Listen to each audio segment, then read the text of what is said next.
Evening, audience, and welcome to Expendables News. In recent news, Iran's foreign minister has agreed to resume Iran's nuclear program talks with the EU Foreign Affairs Chief Lady Ashton. Lady Ashton represents the international community's negotiation with Iran, mostly with the United States, United Kingdom, France, China, Russia, and Germany.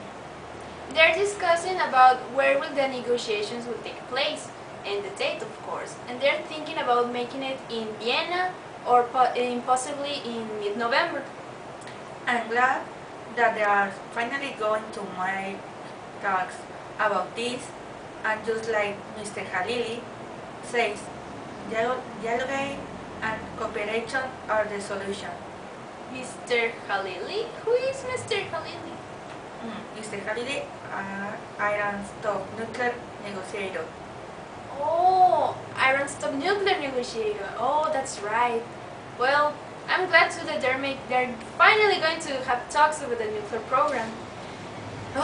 This will lower at least the U.S. paranoia, I think. Remember Iraq? Yes, it's a problem. Similar situation. Let's not hope for that at all. But that's true about what Mr. Khalili said, that with dialogue and cooperation, it can achieve peace, and we can have understanding of everything.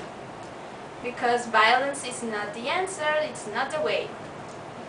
And this could help also erase the UN sanctions on Iran. Some of these sanctions are the restriction of investment in the oil and gas sector. Remember that with oil and with gas, there are the industrial processes to make, nuclear weapons. Yes. But let's not hope for this. Let's all wish all the good things for Iran. And let's go back to our partners, the Arturos. Okay, thanks girls. Hey, Arturo, did you know? What? Mr. Netanyahu has a new plan. What? But what? Wait a sec. I'm sorry. Yes, Mom. Mommy.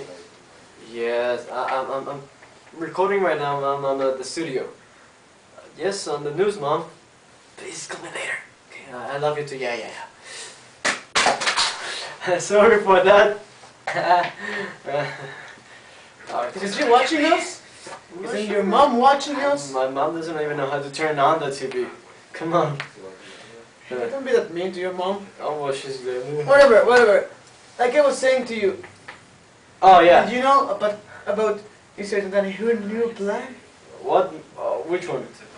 Well, remember that settlements started again in West Bank? Yeah. Well, his new plan is to build 238 new houses there. Where?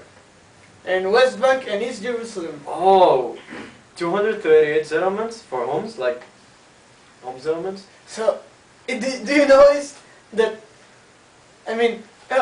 peace settlements, and they continue to build and build over the problem. Yes, you know that all of this is politics, but yes, just like you said it, they want peace talks, but still they keep constructing the problem.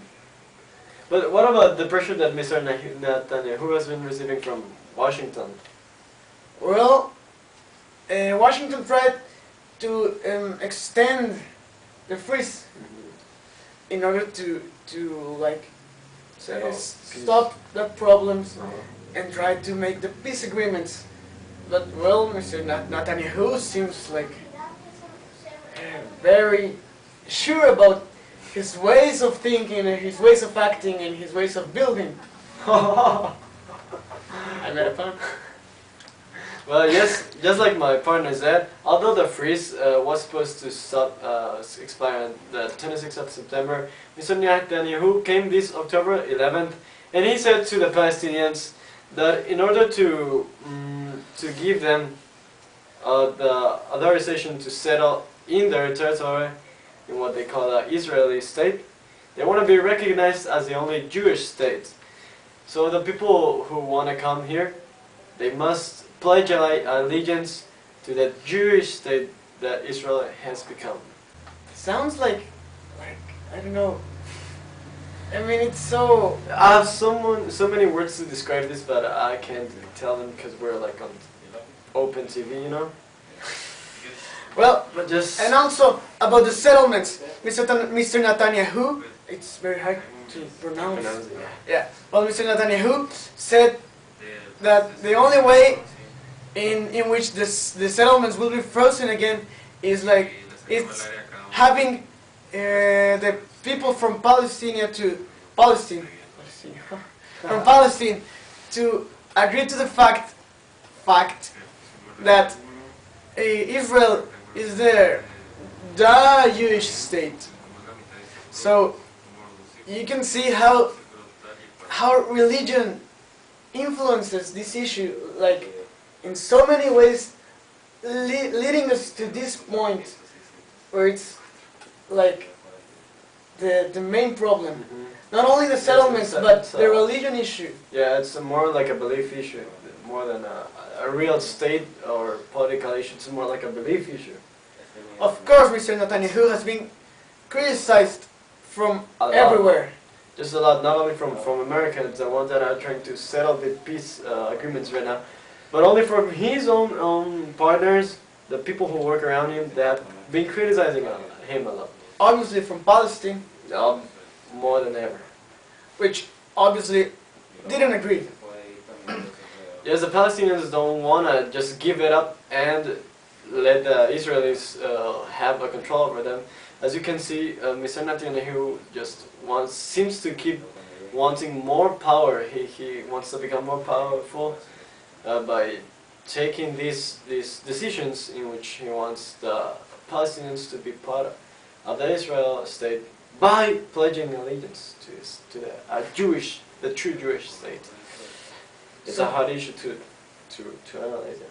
So basically, both want peace, of course, but Mr. Netanyahu is almighty and powerful, and the Jewish are so better than the Muslims, so the Muslims have to agree with the Jews and their ways of thinking.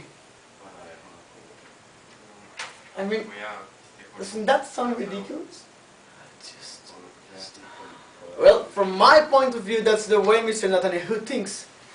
And I'm not sure he's so Probably, right. you know. Yeah, you say settlements must be a pretext, but well, obviously, if you're in a place where only people from one religion live, you are mixing other religions. It's like a clash of the cultures. And you know, the settlements, although it doesn't seem like an important issue on a cultural or religious level, it's a true factor for the conflicts that have been arising through the years now, through many years. Well, the problem is that there's not only Jewish people in Israel. There's lots of Muslims there, and there's people from Russia, and there's not only Jews. Yeah, That's the problem with Palestine saying that Israel is the Jewish state, and I don't know what to think about Mr. Netanyahu anymore. perhaps we could see in the future all these people who are wanting to go to the Israel state, that are pledging allegiance to the Israel Jewish state. Perhaps Netanyahu wants them to turn into the Judaism, to give up their religion, their Muslim religion, and give it up to Judaism, which will be even a bigger conflict between religions. Can you imagine? For independence, well, we could wait to see this. We hope there's not such a big conflict, and that soon peace is settled. And as always, we can only hope. And we can only hope Mr. Netanyahu, I hate his name, makes up his mind and decides to really make peace settlements and not just settlements. Home settlements. Because of course, we all want peace. Yes, we all want peace, and we want it now. But that's it for today. Don't stop believing, boys.